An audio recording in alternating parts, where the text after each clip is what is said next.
Баршаңызға сәлем, сіздермен бірге арай. Бүгін оразаның 20 күні ауызашарға муравейник дайындайтын боламыз.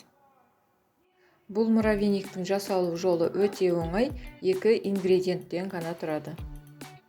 Осы видеоны көруді бастамас бұрын менің каналыма тіркелу кнопкасын жандағы қоңырауша белгіні басуды ұмытпаңыздар.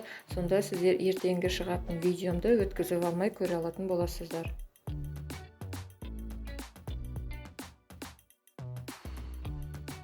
Ең алдымен бір пачка маргарин немесе сары майымызды осылай ұнымызға қосып, осылай бірінші вилканың көмегімен араластырамыз.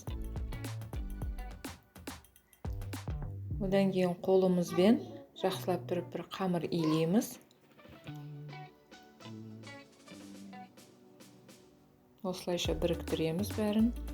Одан кейін осылай 4 бөлікке бөліп алып, домалақтатып,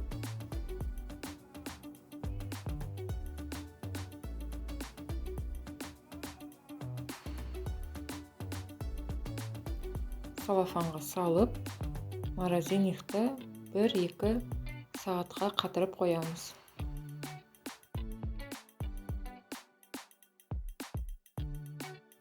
Бір-екі сағатымыз өтті. Ендігі кезекте табамызға осылай фольгамызды төсеп, үкіштің ірі жағымен осылай қамырымызды үкіштен өткіземіз.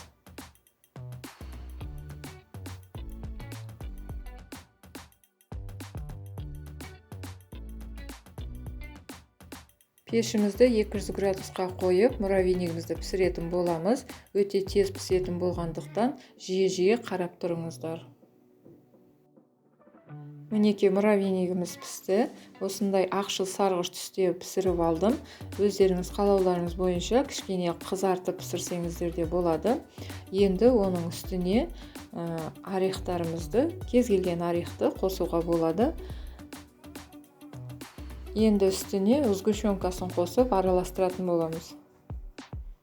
Жақсылап біркелкі қылып араластырып.